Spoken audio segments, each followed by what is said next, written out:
Welcome to Rock, Paper, Hand Grenades. I am Gary Harper, the wicked cool representative from Ware, as opposed to Neil Kirk. Is that all there is, two of you? No, well, there's two that live in Ware. Okay. And there's one, we're in a three-person district. Oh, so good. Now we know where. Yes, exactly. So Frank Sapareto's with us. You've been a state senator and a representative a bunch of times. I don't know how many times. Yeah. 7 in the House and 1 in the Senate. Okay, so 16 years. This will be year 16. Not continuous, but pretty close. I tried. But always glad to be on with you two. We've served many years together. Yeah. So you didn't. That was actually one thing I wanted to ask you, because I was kind of shocked that you didn't run for speaker. Well, for one thing, is it wasn't really prepared at the time. Of course, none of us really were. But the other thing is that right now, I think that this was more of an interim time. And the other thing is I've only gotten to know the members, of course, 1 year, because I was out the previous 2 years, right, which right. certainly affected the speaker race. Right. But I can't thank you enough for you and Al Baldessaro as my two allies on that, and I can't say how much I appreciate it. Yeah. But yes, I am planning on going again in 2018, as I talked to a lot of people. Okay. I still think experience is important, and as I look up there, aside from Gene Chandler, there's no one up there who's been there longer than I have, or had more Right. experience.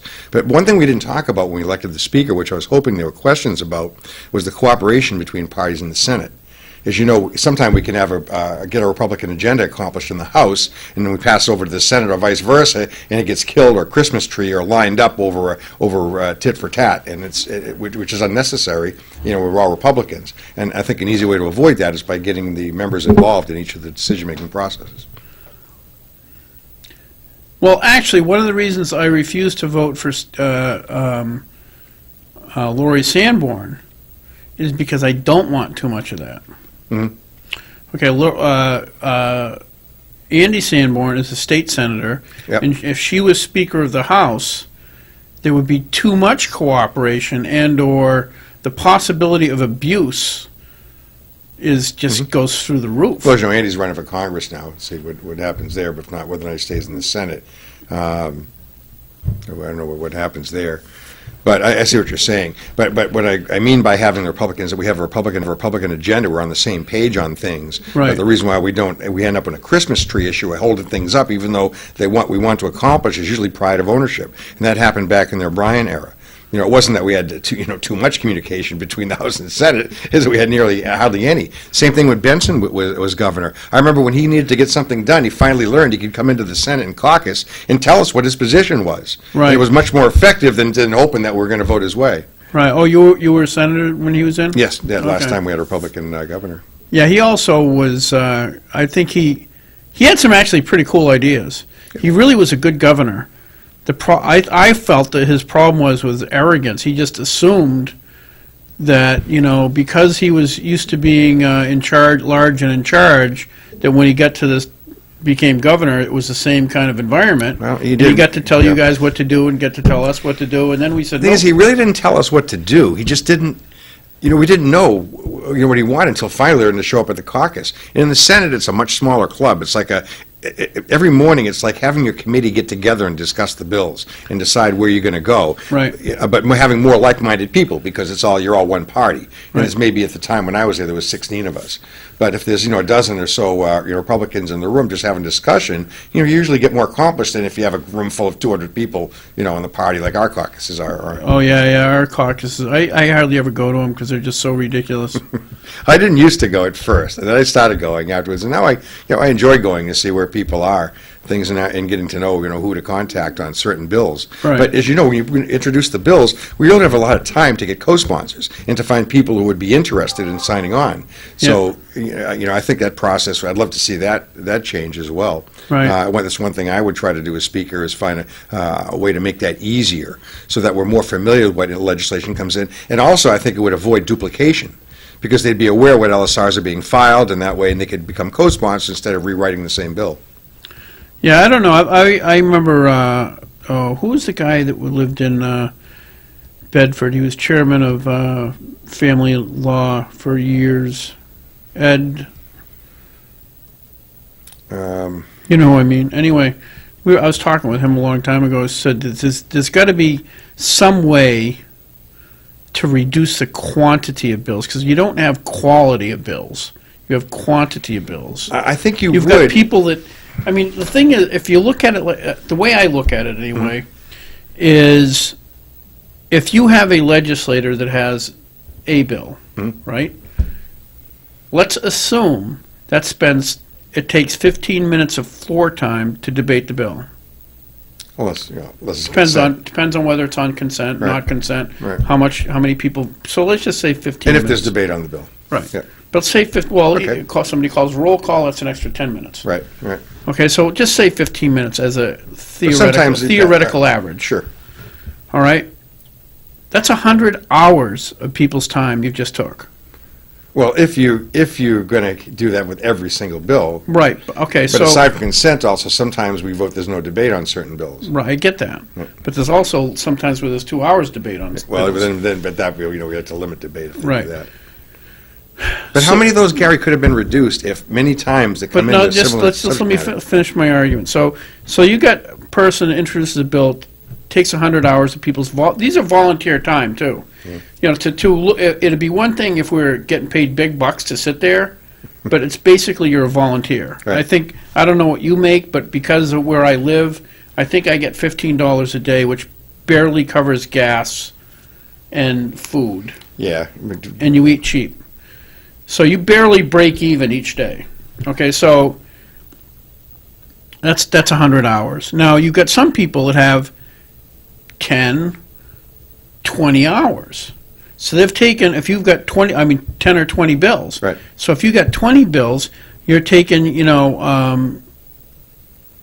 2,000 hours of people's time away for 20 ideas they're mostly half-baked ideas, because you can't effectively follow 20 bills. Right. You can't be in 10 committees at once when the bill's heard. Well, I guess go back to your half-baked bills. I will say the caliber, the Senate bills usually aren't as baked as much as the House bills. There's few of them, too. Yeah. There's a few, of course, that come through. But, usually you're aware of who they are. We know the... Yeah, but you still have to spend time. Right. You have to go through each bill. You still have to be respectful enough to spend the time on the bill. Like in committee, we get a bunch of those in judiciary. Yep. Where they're obvious, you know who's presenting it, you know it's ridiculous. Yep. But you still have to be respectful, and even if it doesn't take time on the House floor to kill it, because sometimes these people are convinced in their own head that it's a really, really great idea, so they take it off the consent calendar. Yeah. But you still take, still takes a half an hour committee time just to hear it. And then, 15 minutes of committee time, that's 16 people's time to kill it. Yeah. It's just a profound amount of Well, time. also, you're going to see more of that probably in your committee than some other committees. Your committee I would must be pretty similar. There got to be some people that want to introduce laws to make it a penalty They to do. It does, but they go by pretty quick. write chalk on a sidewalk or. Well, there's some things, but, our committee has changed a lot, I guess, I used to be on the other side of the wall in Ways and Means, so I'd listen to criminal justice. Now you heard all kinds of crazy things across the wall. That's why I had to go beat him, join him. So I went Right, over there, right. and it's changed. Used to be, I have an awful lot of, mostly ex-law enforcement. It was mostly a rubber stamp, I thought, for most, when the departments came in and they wanted something, that committee was just, yep, we'll approve that, and that's what I saw. And I remember 4 years ago, that was the most overturned committee of all, the Criminal Justice Committee. Oh, it was? Back when I think Laura Pantelakos was chairing it. Right. And, I remember hearing over the wall, we don't believe in freedom. Crazy things. Right, and, right, and they're right, passing all kinds of stuff. And that was we are passing more and more egregious types of laws. For example, we just passed the first law where you can be charged have a felonious charge even though all the evidence says you didn't do it. We've never passed laws like that What? in the past. So explain that felonious again. sexual assault. You can be charged with felonious sexual assault in New Hampshire, even if all the evidence says you didn't do it, or if there's no corroborating You evidence can be at all. charged. You can be, well, if you're charged, that's the end, pretty much. The incarceration. Once you're charged with anything sexual assault today, you're gone. I guess I don't understand. So right now, If somebody said that you sexually assaulted them, Right. They can go and handcuff, even though there's no evidence, nothing to corroborate, there's no proof at all, you can be arrested for it, and you'll see your name in the paper, you're charged. I see what you mean. Why, what was it before? Before, they had to have something that, puts you in the same place at least, or you had to be in the vicinity. At least in the same state. That would help. But now, under the current law right now, there's none of that's required. So just the accusation of felonious sexual assault. That's all you need. Means you are going to be arrested, and then... No, it doesn't mean you're going to be, you can be. Can be arrested. It's entirely up to the Department of Police. Okay, so if the cops do like you, you're probably going to be okay until they find more evidence. Well, if they don't no, like not you, more, any. Even if they Any. don't find any evidence, they can still arrest you. They don't need to find evidence. Wow. Yeah, and that's where things are going right now. Think about it. How many things happened in your past or lifetime that somebody could just come up and say, well, I think he touched me inappropriate back in December 3rd in 1976 when we were getting out of the car. Well, as far as the statute of limitations on that charge, I'm not sure. I think there probably are. But, as you know, right now, the way the assault charges are, they're going back decades, things that people don't remember. Anyone can be charged, of course. Right. Or accused anyway, and then once you're accused, you're fired and whatever else comes with it. Oh, yeah, that's pretty much true, because Today it was Matt Lauer, tomorrow, who knows who it could be tomorrow. It could be pretty much anybody. I would say it's probably those who's protesting the loudest, probably the most guilty, maybe. Right. Well, the thing is, it seems like, somebody like a Matt Lauer, some people I can see how you would gain by making the accusation. Okay, like in the case of Judge Moore, those charges are like 40-something years old, 30 and 40 years old, and it all came out right before as an October surprise. So to me, I would take that with a lot of grains of salt. However, I'm sure it's going to have an impact on the election. And to be honest with you, I haven't really looked into it that much. But as soon as I saw the charges, I said, come on, really? And so it just seems to me that, if those women could... in other words, if I went up to you and says, Frank, I'll give you $200,000 to make an accusation that Gary Hopper sexually assaulted you 2 years ago, that $200,000, a lot of people would take that. I would think. Right? Or less. Okay, or less. I would do you it get 10 people. You get 10 people for $20,000 each. You get 10 people. Now you're guilty because 10 people said it. Exactly. I'd do it for $5. But anyway.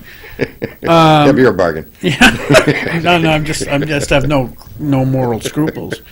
Well, all you have to do is get multiple ones, and then the public, and that's enough to print it and believe it. Well, that's just it. With the case of Judge Moore, there is so much money and power at stake.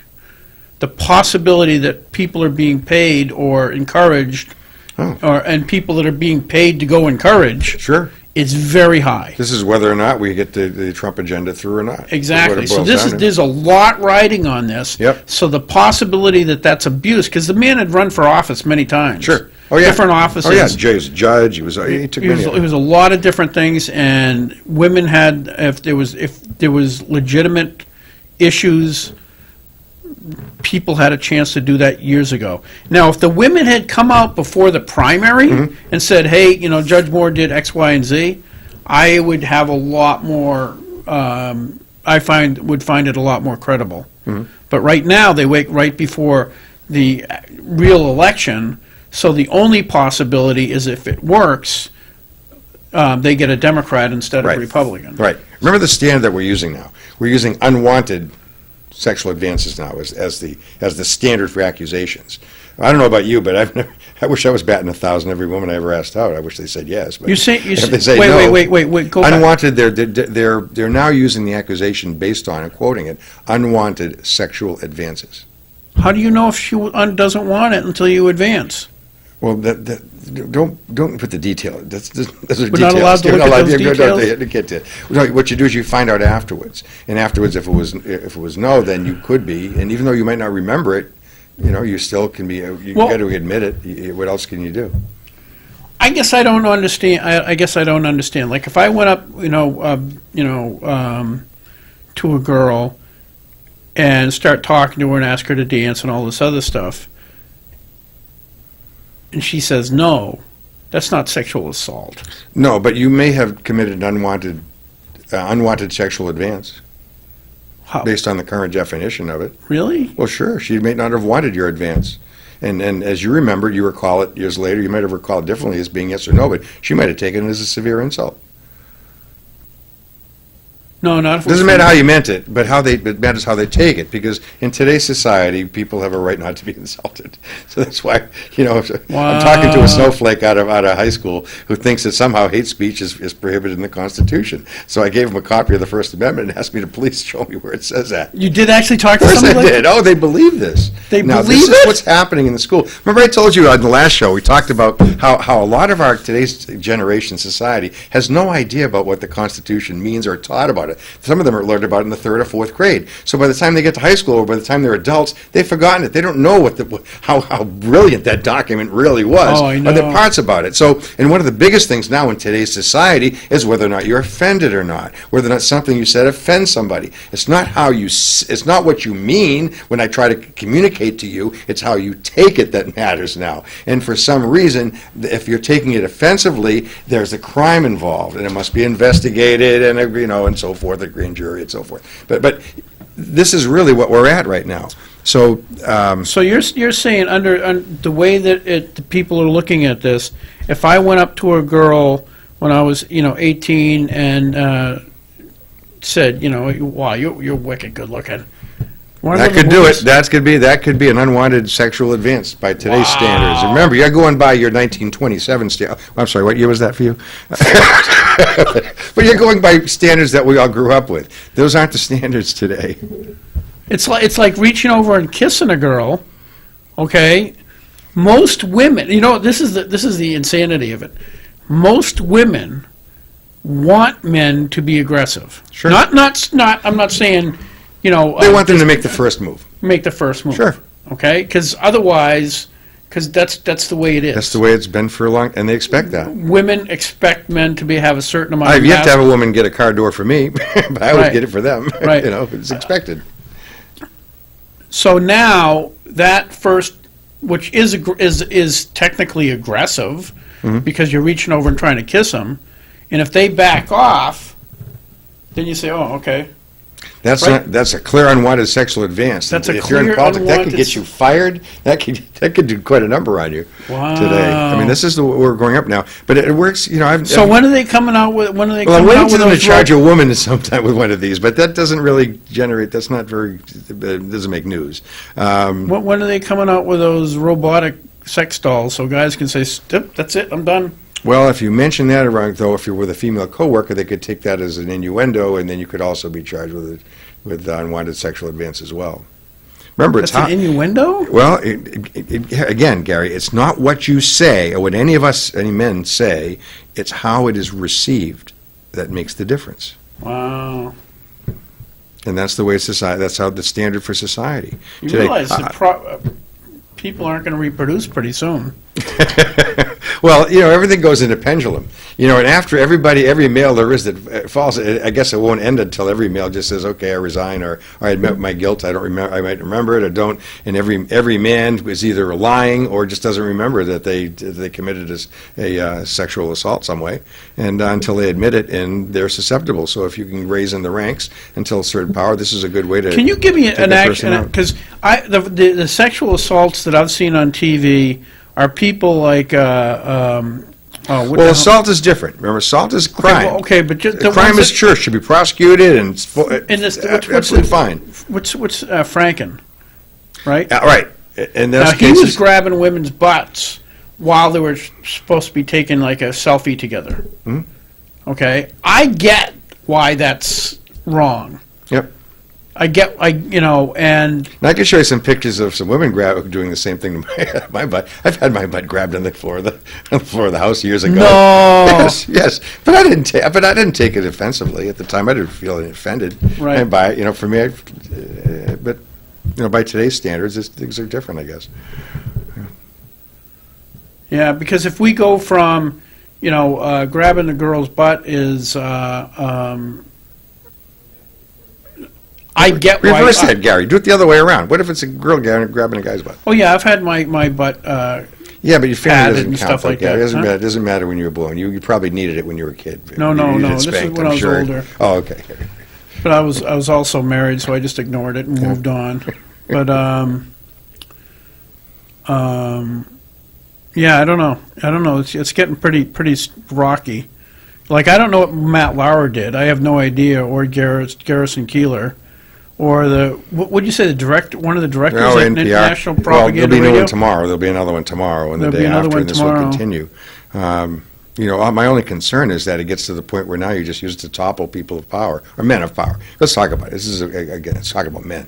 Right. And it becomes to the point, I hope it's not going to get to the point of McCarthyism, which is where accusation is enough is all that's necessary to ruin people's careers and lives. Yeah, I know. It is getting to that point, and that's why I said I kind Ruins of men's careers I and don't lives. look at Judge Moore the same way, because there's obviously benefit to the accusations. Mhm. Whereas with Matt Lauer, unless it was a woman that was trying to get his job, I don't know. I don't see how you benefit from that other than revenge for something, or Well, which how about also could be. How about the case. other way around? How about women who want to sleep their way to the top? I use an Right. example. I used to teach karate at UMass years ago. I had women's self-defense. I had some that wouldn't show up for class and say instead, how about if we have sex and give me an A? No, you show up for my other classes. Right. I mean, but what about that? We don't hear about those things, but those are not. It's not in the culture today to talk about that. It doesn't. Now the culture. It's as you heard. We're already accused of a culture of misogyny at the State House. Right. And in case I'm just afraid the pendulum goes too far, if there's a word for anti-misogyny, then we now create an easy avenue to destroy any men that you want. It's misandry. Yeah. And it also demeans those women who really been assaulted. That's or really the, have that, had that's the something wrong happen to them. That's the problem. Is you don't. It's hard to know which ones are real, which ones aren't. Are we going to go to the point where all you have to, like you said, are we going to get to the point where all you have to do is accuse somebody and they're done? That's insane. Well, it is pretty much. You're going to lose your job already. You're already and when it comes to anything sexual assault or whatever, too, you're blackballed no matter what, Right. regardless of the truthfulness of it. Yeah. Yes, it's pretty horrible. We can't. We got to, because by the same token, we also can't have a culture where it's okay to assault women in the workplace because they're. Well, again, we interchange. See, like you just said, you're interchanging assault with unwanted advances. One is a crime, another one is you don't know. Is it verbal if you're discussing, I'm saying something and you take it that way even if I didn't mean it? Right. It could be incurred that way. Well, one is a crime, the other one has not been declared a crime. Yet, as in New Hampshire, as you know, even contact. You've committed simple assault on the desk right there by touching it. So, I mean, that's under our statute in New Hampshire, that's the definition, is just contact, physical contact is assault. Which is also ridiculous, because in a crowded bus, obviously you've had contact. Oh, there's numerous times where it's been abused. Anytime you've contacted a waitress or somebody or gotten someone's attention who couldn't hear you or wearing phones or something of that nature, then you've now committed a misdemeanor punishable by 30 days in jail and prosecuted quite frequently in New Hampshire. Really? 2015 statistics had there's 3 classifications of assault in New Hampshire: first, second, and third. The first and second are the 2 rather egregious ones. Have 200 to 300 cases each year. But simple assault, the one where simple contact, is 6,000 in that 1 year. It's a very easy thing to charge with, and it's also a simple way for the courts to also make money as well, because you don't just fine a person for that. You also now get a penalty assessment fee on top of that.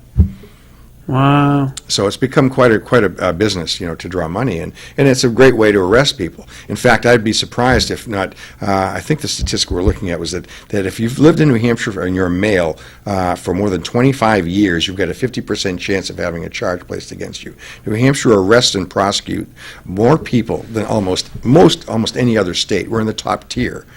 We make it a business, and we spend a third of our budget a year on law enforcement, between corrections, law enforcement, incarceration, local police departments, and Well, if they're fined, who gets the money? Well, that goes into the court system. The courts have it. Some of it goes to the general fund. But the penalty assessments were originally designed for police standards and training. It was a fund created from those people who convicted to help with the training and standards to reduce the cost to the taxpayer of the police training. However, since that time, everybody's got their hands in the pie, and it's now become now greater than what the fines are. Is now the penalty assessment is greater than the fines in most cases. Right. So this is some of the things we're looking at in criminal justice that combine ways and means, and we talk about what we're charging our residents. They're enormous. I'll use an example. I did a ride-along. Why couldn't you, well, what's the, let's say, what is, okay, see, I don't know what the law is. So, I go up to you and I pat you on the back. That's simple assault Yes. to get your attention. Yep. Hey, And Frank, under New Frank. Hampshire definition, that's simple assault. Okay. Unless it was in defense of another, which is now you've got to prove your innocence if that's the Right. case. Now, if I go up there and push you up against a wall, is that the same crime? Yes. Unless you injured me when you did it. If you injured me or knocked me out, they may charge you with So more the simple egregious assault one. doesn't have to be, there's no intent? No, you could be just innocuous. It could be just no. In fact, the reason why we actually get Department of Safety on board with this a few years ago was I remember Earl Sweeney has been around for years. He's Yeah. the go-to man for Department of Safety. He's been there for years. Everybody respects his opinion. He's the most knowledgeable people in safety What did he we've look had. like? Well, he was older, quite a bit older, but kind of bald and very amenable and very tall? knowledgeable. I kind of hunched over, not very tall, about 5'7", maybe 5'9", that range. But anyway, he wasn't really on board with changing the simple assault laws until he happened to witness it at a police enforcement meeting down in Connecticut, where they had all the top officials, law enforcement, and the Connecticut police colonel tapped a waitress on the shoulder to get her attention, and she called the cops on him. And he says he watched the cops come and he observed everything. And apparently the waitress had a beef with the owners of the establishment and took it out on them. So they left and they came back again with a SWAT team to arrest the state police colonel. And Sweeney saying this is insanity. All over a simple. There's no assault here at charge. Right. So after that he says I'm on board with you. And he worked hard with the women's groups and drafting language that would have made it so that you had to commit some form of crime for it. And then when it came to the committee, the women's groups reversed their position and just testified against it. And so what we've done now, we're reintroducing the bill again because they were told it had somehow affected the sexual assault statutes. It has no bearing at all on the sexual assault statutes.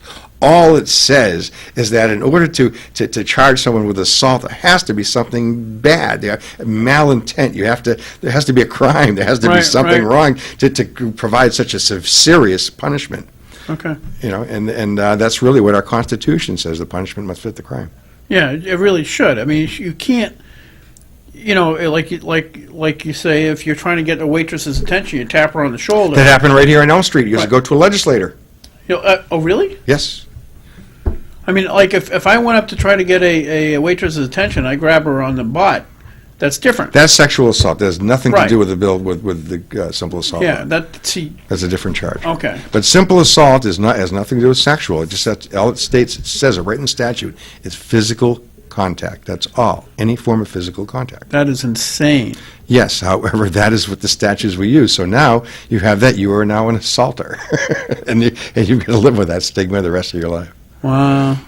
But that's what we do in New Hampshire. We people think this is live free or die, and in reality, we're just the opposite. Well, I think it goes back. Well, what does happen is you've got women's groups that go up to the State House, and it seems like they run roughshod over the whole thing. They always get what they want. Because you pretty don't much. want to, quote unquote, come out against women. Then you're a misogynist. Yeah, you're a misogynist. Yeah. You're part of the rape culture. Yes, yeah. I couldn't So you have to believe vote with couldn't believe somebody called it the rape culture.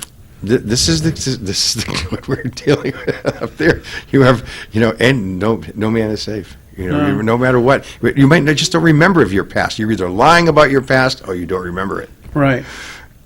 So that's what can you do? We're trying to make some changes. That's what I also have. I've got a bill in right now also that's going to ban the schools from prohibiting the American flag. There's schools that prohibit the American flag. That's in the New latest Hampshire? because it's the quote unquote in the articles where they're gang colors. So they want to discourage students from bringing in gang colors. What do you mean they're gang colors? Yeah, you're reacting the way that I first heard of it, and when I heard that some of the well, schools yeah, were because banning it's it. insane. Of course, it's insane, but that's the world we live in today, where the obvious is not normal. It's how it's perceived. Perception is reality. Yeah, schools were banning the American flag patches and things and they were claiming that they were displayed disrespectfully. So the bill reads as if that the American flags cannot be banned if they're not displayed in a disrespectful manner. What's disrespectful? I don't put it on your butt, I suppose, or something like that. Okay. So if in schools are making that choice. But remember a few years back, you remember my Pledge of Allegiance bill that was Yes. killed twice, and That was a long time ago. that was now about 15 years ago. Right. When we found out that the schools weren't doing Pledge of Allegiance, and that we passed a law that required them to provide the opportunity for children to say Yeah, Pledge you of Allegiance. can't force a kid to do it, but they should have they should get in, it'd be best if most kids got in the habit of pledging allegiance to the flag. And they can't do it if they don't have the opportunity to. I mean, technically they can't anyway. We can't. They cannot pledge allegiance to the United States of America. Why? They're not old enough to pledge to anything. Well, I don't know. How, No one's how, ever questioned that, I suppose. how old are you when you sign a contract? Well, you're 18. 18. So prior to Well, 18, unless it's an alcohol contract, it's 21. Pick your age. Right. Which age you want? I'll pick when they're born. but I'm This one. saying, in a realistic term, until they're 18, that No, pledge means it's part of learning. It's a learning. part of learning. Right. Yeah, that's all it is. It's a learning tool to teach the kids that they are pledging allegiance to the flag. What I think academia doesn't get, Gary, is that if they're teaching these kids to hate our country, they're probably not going to want to defend it. That's true. You Well, know, I don't look think how we're many thinking of that. how many kids do you see? Like Antifa is a big one. Yeah. Okay, I Yeah. haven't heard much from them lately. Well, I try to go search them. I wear my big Trump shirt down in Faneuil Hall, and I wore it recently to San Francisco, and I had You it in did? L.A. Oh, right, Trump, big letters, and nobody said they got a few almost, but they need 2 or 3 of them to even come up to approach you. But generally, right. just a few scowls, and I got a lot of compliments. People saying that's a great shirt. Oh yeah, I was in California. I wore my NRA hat. Yeah, And you can see people getting mad. And yeah, but they don't know if you carry it. well, no, in California you can't. That's right, California, you can't. Anybody can. But I remember people from California, from Canada, saying, "Hey, thank you very much, for wearing that. I really appreciate what you guys do and stuff like that." Yeah. Well, some now. I drove my motorcycle out to California last year. Yes. I had yes. Trump bumper sticker on the back. Yeah, we followed you on Facebook. Oh, you did? Yeah. Of course. I have them also, too. I also get a rise out of the back part. It's a bumper sticker that says, "Somewhere in Kenya, a village is missing its idiot." So that also gets them wow. going. Oh, that winds them yeah, up, too. that winds them so up, if you too. get some of the real leftists there, too, they see both of them, and they just want to ram me. I'm in a little Mini Cooper. Was somebody posted on Facebook, name, what can you say to get a leftist upset? And I just said, "Merry Christmas." That's right. From a white heterosexual male. Yes. That's probably some sort of assault right there. Yeah. Yeah, it is getting insane. If you look at Antifa, some of the videos of Antifa, they're actually carrying communist flags. Yeah. Oh, yeah. And it's like, Well, how can you I'm be- carrying the Mexican flag, too. well, Mexicans a little bit less bothersome, because the communism represents the execution of tens of millions of people. That's the result of communism. That's what you get. Well, they're promoting socialism. They want they're socialists. And when did that work? Socialism. It didn't, but these are, again, it goes back to what I think that a good example is Argentina around the early 1900s, and so its economic power was equivalent to the United States at the time. Oh, it was? Yes, it was. It was very powerful, Argentina. And later on, they adopted a number of socialist policies, and within 2 decades, by the late 1920s, they were belly up. Of course, the Stock market crash, yeah. crashed as well, but it hit them extremely hard because of the socialist programs. And as a result, they never recovered economically. And history has a number of examples like that of socialist regimes, failing due to economic implosion. So socialism really doesn't work. It's like 2 tax rates. There's 2 tax rates that generate no revenue. You know what they are? Well, 0, obviously, and the other tax rate is 100%. Right. So, capitalism, the reason why we're able to pull ourselves up and the country become great is due to capitalism, because the ability to want to make things better, and those rose to the top. Now, a lot of these programs want to even the score out, and that's fine, but there's not an even amount of enthusiasm or ambition, or even the amount of work going in. Yeah. It's the same issue we had before, where do you want to start giving tax dollars to people in EBT cards to spend on booze and wine because they don't want to work as hard as you do? Right. Or things like that, or do you want to really give a helping hand to people who need a lift and have that, be available for food instead of for the other items. Yeah, yeah. I was, it was your history nut. I actually did a search to find out what the Second Reich was. Everybody knows about the Third Reich. I would believe something in Prussia, I would imagine, wouldn't it? I mean, It was, in the 1880s? well, the First Reich was actually probably the Roman Empire and who was the great warrior, Christian warrior? I forget. Begins with a C. Caesar? No, way after that. It's probably around 200 or 300, 400 AD. Champagne. Charlemagne. Mhm. But that was theoretically the First Reich, but I don't get why I don't know where they get that out of. But anyway, the Second Reich was just around World War I. Okay? And the leaders of Germany, all the great thinkers in Germany, used Darwin's theory of evolution. This is way before Hitler, okay? Hitler's a corporal in World War I. Right. Darwin's theory of evolution, and I posted a video the other day, and it talked about how many of the leaders and the generals and such in Germany believed that war was a necessary vehicle to eliminate weaker races. That it was perfect. It was, in other words, it was entirely in the benefit of the long-term survival of humanity Yeah. to eliminate anything that they deemed, which is the really Well, they the- certainly proved it with the type of warfare they used at the time. right. Well, what I didn't know was so this is basically what they believe, that Yep. the superior race can only prevail if they kill off all the inferior races, and they actually. Prior to World War I, how most of the European countries had colonies or states in Africa. Well, you had the Ottoman Empire at the time. Right. Which was large, very large at the time, too. And then the Mediterranean separating most of Europe, but you still had alliances up in Europe at the time. Right. In the Prussian, and then everything started over the assassination of Prince Ferdinand for World War I. Right. Well, that was the excuse. I mean, they were all ready and willing to go to war prior. They were psyched. That was the flame that started it. They didn't need to have an ICBM. The kindling fly was over already there. Their country like today. And but anyway, so I forget what country they had.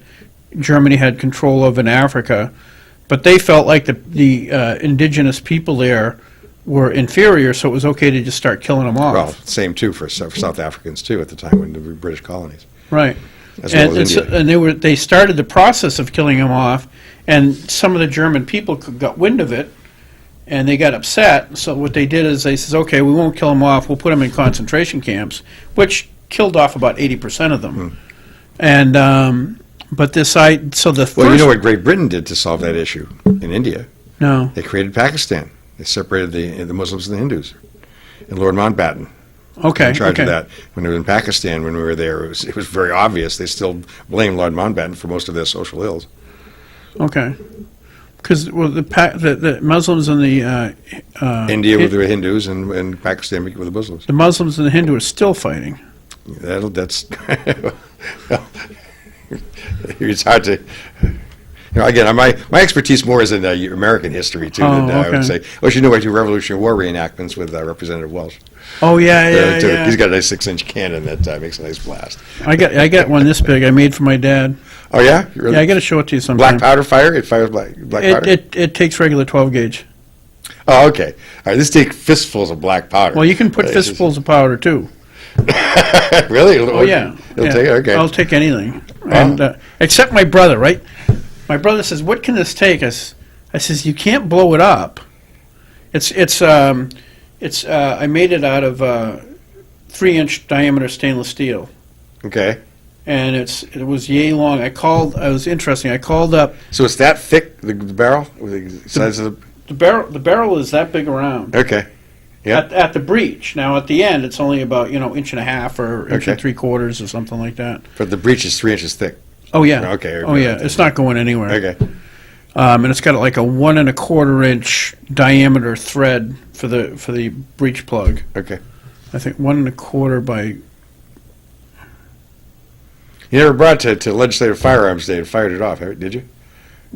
No. I was so interested in learning getting to shoot all this cool stuff. I didn't want I any brought that up with our distraction. next speaker today at lunch.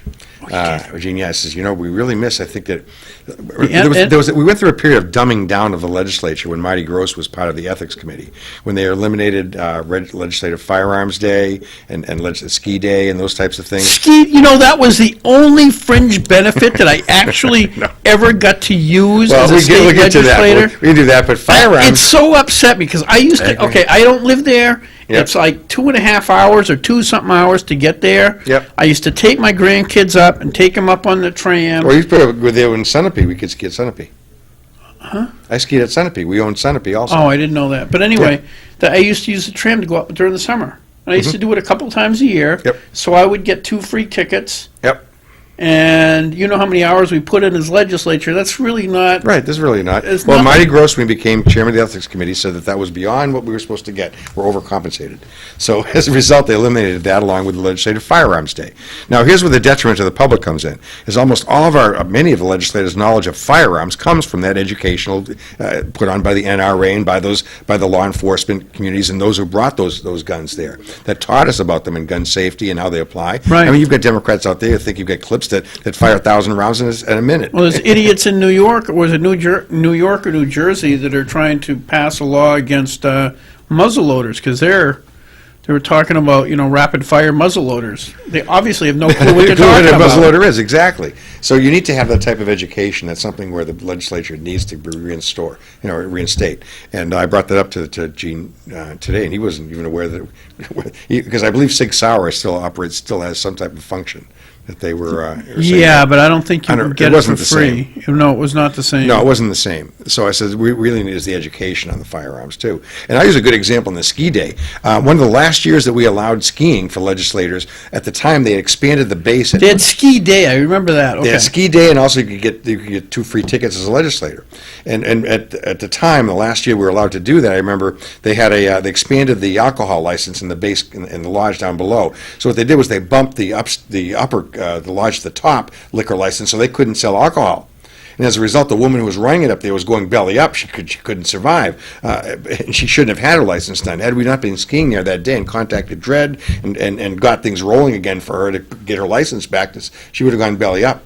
She'd been weeks without an income up there to the revenue. So, there are a lot of things that do come from us just having to visit state facilities. Yeah. And that was a good example of one of them. But, and also, we do pay money in when we go there anyway. But, Right. Yeah, I have had very few resentments since I've been up there. That was one. That when they took away the cannon, also the gun shoot. I used to love the gun shoots. They go New that's what I'm talking about. That's the that Legislative part. I Firearms used to Day. love that. I mean, I remember That was the other one we had. It was educational for the legislators. it was too. really tough because I was working full time, so I'd have to take like a day off if I wanted to go for the shoot because it was always Sure. like on a Monday or something. Yeah. But And they provide even a course before that, a gun safety prior to that, too. Right. That really, I think, there's a lot of Democrats. yeah, that there really was could there's a use. lot of cool stuff we did. Yeah. But yeah, they taught. Who is it? Who's the jerk who took it away? Well, he's passed away now. Marty Gross was the chairman of the Ethics Committee. Okay. At that time, he declared all those were unethical for legislators to participate. Yeah, in. that's insane. That's insane. Now, since that time, though, we've changed the requirements. The ethics, limits the amounts. I was in favor of they should have been changed to what our campaign limits are. $100. If someone gives you $100 or more, you got to report it. It should be that, but it's become more complicated than it was. And it used to be just $25. Right. But lunches are still, you don't have to report lunches, but Well, if the lunch is everything over else is- 25, you have to report it. yeah. But lunch typically is, $10 or something. Yeah. So yeah, a lot of that stuff is pretty ridiculous. I mean, I understand the point. You don't want a lobbyist coming in, that really needs a bill through your committee and buying the entire committee lunch and Sure. all this other stuff and how much they love you and And No, but grabbing your, occasionally they grabbing got to your go butt over, and if stuff. you've got to go over something or a technical bill, they'll want to, you go out to lunch and talk about something that they want you to Well, that's- sponsor or yeah, do okay. differently, it happens occasionally. But, you go up there, if it costs me more money to go up there and spend the time, then you're going to get out of the lunch, so there's no benefit. real There is, benefit there. yeah, exactly. I don't know of any, I know of not many legislators go up there to make to get profit out of it, and I know that it's cost me a lot of money in a marriage, a few other things, but. Yeah, I said people, Tip O'Neill said that if you can't take money from a lobbyist and then turn around and vote against them the next day, then you don't Yeah. belong in politics. In Yeah. New Hampshire, it's the same thing, except if you can't take free food from a lobbyist in New Hampshire and turn around and vote against them, Yeah. you don't belong in politics. No, I find it easy when you campaign, just find people that agree with you and solicit the people that are in the same boat you're in Yeah. and believe with you.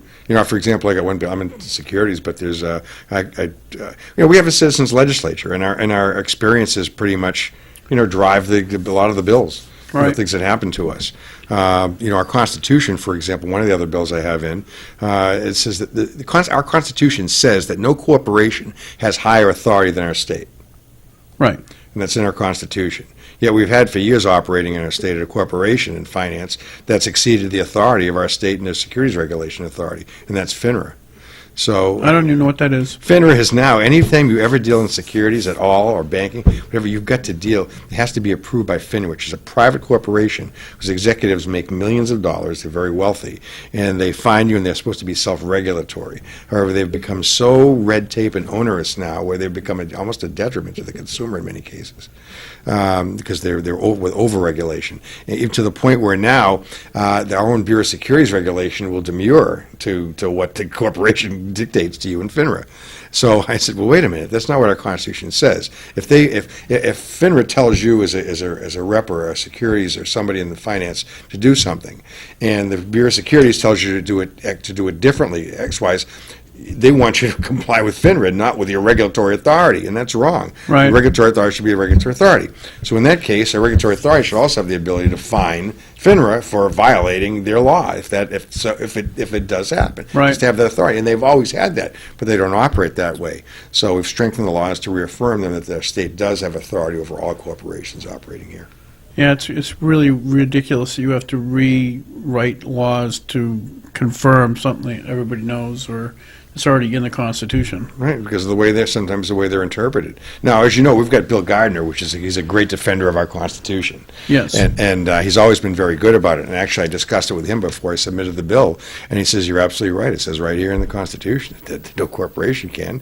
And when he actually contacted the Securities Division, which is under his purview, how is this being treated? And they admitted the authority of FINRA. So he understands. Yeah, he is a nice guy. He is. He really is. I- We've got a great Secretary of State, and we have a great governor too. First time, I'll tell you, we're discussing education funding, and some of the concepts were equalized valuation per pupil and tax effort and things. Right on top of this stuff, he was Right. very impressive. He picks things up. He's very, very sharp. Yeah. We've really got a good governor. I'm really couldn't praise him enough. I know that when I go into Bill Gardner's office, I always feel like I should have brought a tape recorder. Because the guy has so much institutional knowledge, so much information, Yes, he does. and it comes out so quick, and you kind of want to listen to him for 20 minutes, then go out and listen to it again and try to process it again. Did I tell you how he almost got slain in his own office? Slain? Yes, by a representative here from Manchester. What? A few years, about maybe 4 years ago, the honorable and the late and wonderful man, Representative Leo Pepino, Okay, yes. used to come. Was there. Leo's a hot ticket. Leo was Leo, and he had a cane that had a saber in it. Yes, Part of the I cane. remember that. Yeah. Well, we were one time in between votes in the House one time. We're in Bill's office, and Dave Scanlon's there, and we're all talking.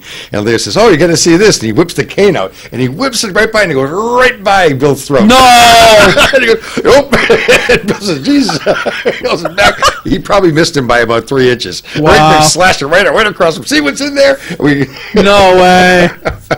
People thought he needed that cane to stand up. He didn't need that cane to stand up. No, I think he had a gun one, too, a gun cane. Oh, he or probably did. Yeah. Leo probably He was a did. wonderful Blessed guy. be. Yes, he I was. didn't know he tried to kill the Secretary of State, though. It wasn't on purpose. He was just showing. He was just showing That us was what he just was simple carrying. assault. It was Yeah. that wasn't even. That wouldn't even have classified simple assault. But if he had made contact, bumped into him, or did Well, unwanted slitting of your throat, I don't think is legal. No, that you No. can't do that. You can't do that. Wow. But of course, That's he was pretty funny. good about it. One of those things you wish you had a video. Oh, it was. That would have been a classic moment. That'd have classic. Yeah. We've had a lot of great characters over the years too, and of course the late Steve Valancourt too as well. Yeah, Steve was. I sat in the break room with Steve, and I don't know what year. We it all was. did. That's where we hung out. Right, I know, but I was sitting there. We were alone, and I said, because he at that time, I forget what year it was thinking of not running again, right? Yeah. And I said, Steve, you need to be here. You really need to be here, because in spite of his dramatics and flowery cool floor speeches, the beauty of Steve Valancourt was he would attack anyone, regardless of party, based on what he believed was Sure. true. It did not matter. Even if you just finished praising him. Yeah, exactly. There was no limitations as to who That's he true. would go after for what he believed in. Yep.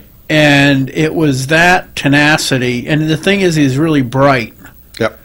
So it wasn't just like somebody attacking you because they disagree with you. You were being attacked. He was sharp. He was sharp. So it was not something you would hope for. Right. But he was willing to do that against anybody. He didn't care if they're Democrat, Republican, whatever it was. And I said that he's sorely missed. Yep. That kind of. I mean, I'll tell you what I sorely miss overall from that too is all the veterans, the World War II veterans. When you and I Yeah. started, there were 150 World War vets when we were there in the 90s. Really? Yep. Yeah, I remember going to my first committee was ED&A, and there was a representative here from Manchester. He was a Democrat. He passed away, I believe, about maybe 8 to 10 years ago. I really wish I could recall his name right now, but very honorable. Every day he would bring in a newspaper clipping of his march across France. He was part of Patton's executive detail, so he was with Patton. Wow. And every day his wife cut out, followed him. He'd bring the article in, and I'd read the article from the original newspaper. And the last day, I remember of session that we were there in committee, he brought in a black and white glossy photo, and it was about maybe a foot and 18 inches by 12 inches, and he was really protected. It was his, and he said that it was a picture of a one man standing on an engineering bridge in World War II with water, and in the background were hundreds of soldiers in the flash bulbs, and it was Patton, and he was peeing in the Rhine. And that was his picture. He says, "This is what we get to live life for." He says, "Patton wanted us to get us to that goddamn Rhine so we could pee in the river," and that's what they did. That was what they were going to give their lives for. And he goes, "This is my photo." He was so proud of it, And he said, That's "I've been awesome. cussed out by Patton," he says, all the time, but I was so happy for it. And at the same time, our committee chairman, when we were getting sworn in, I came in during a special election, and I remember meeting my chairman with his family, and they were all there at the time, and he told me a story that he used to fly P-51. This is Bob Mercer, flew P-51 Mustangs in World War II. In the last week of the war, a German plane was catching him, and he was in the fastest plane you could be in. Right. So it only mean one thing. It was an Me-262, a jet, which means Yeah. he said you had no chance to survive against the jet. It was just too fast. Yeah. So he says the last minute, he says, Frank, he says the German slowed down, pulled up next to me, and pulled the canopy back, and he waved to me. And I'm here now, Frank, telling you this story with all my family who would not be here if he had just pressed the button. Wow. It was just. Was it so any poignant. idea why? No, he says he knew the war was lost. It was the last week of the war. He didn't want to kill me. I don't know why. He says, but he allowed me to live, and I'm here today, and my family is here today, and Wow. my kids and his grandchildren. Everybody's here now, just because he didn't press that button. I mean, those were the types of stories. Remember Charlie Vaughn from Portsmouth, I Representative remember the Vaughn? name. It's been a Small, while. short guy. He was in the back, the rear of the B-17 or the B-24. The little guys that get squished and get Right, shot at. right, Well, he right. got shot down over Austria. He was in a POW camp for 2 years, and his stories about the camp were. I used to listen to him. I couldn't get enough listening Right. to them back at that time. And by 2008, they were all gone. Because in 2003, when we had the Pledge of Allegiance bill, 2002 rather, Yep. a lot of them were co-sponsors on that Pledge of Allegiance bill. I had Okay. Every other co-sponsor was a veteran of a major battle in World War II. Wow. On that bill, and they were all dead by 2008. Yeah, I was surprised though. I can't get into the VFW because I was a veteran of a war, but I can't get in. You're in Vietnam? No, I was in the drug wars. Oh, those ones. Okay. Yeah. Well, they probably list you as your casualty. They'd have to list you alive first. Well, no, I think it was because I was not on the right side. Oh. Okay. Yeah. Really? Well, ICE, don't tell you run a TV talk show. You don't ICE to know that. Well, I want to keep you here, Gary. We need you in the vote tomorrow. Yeah. Hey, top secret information. It is theoretically a move to foot to. Tomorrow is a big election for speaker. Right. Gene Chandler, and theoretically, it should. There's three. There's the Republican candidate. There's the Democrat, which is Gene Chandler. There's the Democrat candidate, which I assume tomorrow will be determined Steve Shurtleff. Steve Shurtleff. And there's the Libertarian candidate, Jim McConnell. That's the guy that was at the thing yesterday? Who didn't show up. No, there's a guy in the morning who showed up and was talking. And then left. And then left. That's Jim McConnell, yes. He's the one that said that he wanted to bring party unity into everyone, but then he wasn't going to participate with the rest of the party, He's a libertarian? apparently. That's pretty funny. But no, there's supposed to be a move afoot to J.R. Hoyle is supposed to be getting people to lift blank ballots. Yeah. Well, I would look back to the people who voted against the budget, and I think there were almost about 10 of them. So it'll probably be the same names. Yeah. That's pretty sleazy. Well, Self-serving, basically. Yeah. A way to get attention or something. I don't know what it is. People are. Well, look what's happening in the U.S. Senate. It's the same thing. Every time that Susan Collins or Rand Paul votes against the Republican package, the press tries to blame the Republicans. Right, yeah. That's the way it's going to be. It's going to be interesting tomorrow. Yes, Frank. It will be. Yes, it will be. Yep. But I did want to bring one last thing. Because we only got like a minute, so go I ahead. did a roadblock. One of those roadblocks we had over in Salem. There were 7 state troopers and there were 2 local police. We stopped about maybe 200 cars. Guess how many OUIs we got? 1? How many people did you get to, they get to give tickets to for Nope. stupid stuff? Well, we caught 1 heroin fentanyl. We caught. Oh, By the way, we got to do something really to help out our troopers too in the barracks. Their entire hazmat defense against this stuff is a spray bottle sitting in next to the cruiser in the garage of the barracks. you mean they don't have, if they're dealing with fentanyl, they have Narcan, nothing, all those things too. they don't have a gas mask or something they can They've put got on? nothing in the Surge? dogs too. Some of them have to buy their own Narcan for the dogs. What I saw in that ride along was terrible. We don't outfit them enough. I think we were nearly Do they can it kill the dog or has it killed any dogs yet? I don't believe so. To my knowledge, I don't know of any. But however, I did take a picture of that spray bottle. I'll show you after the show. But Wow. that's all it was, is a spray bottle sitting on a table, and that's their entire defense when the cruiser comes in with the suspected fentanyl hazardous material. Wow. Yeah, you would think they would have something to protect themselves. Yeah, we really need to get ourselves prepared for that. This is really a crisis. Wow, that's a good way to end the show on a nice downer. Well, it's okay. On the upside, too, we decriminalized marijuana. That is true. That is true. Hey, Frank, we'll see you tomorrow. Yep. Thanks for coming on, hanging out with me. Pleasure to be here with See you you guys next week. Yep.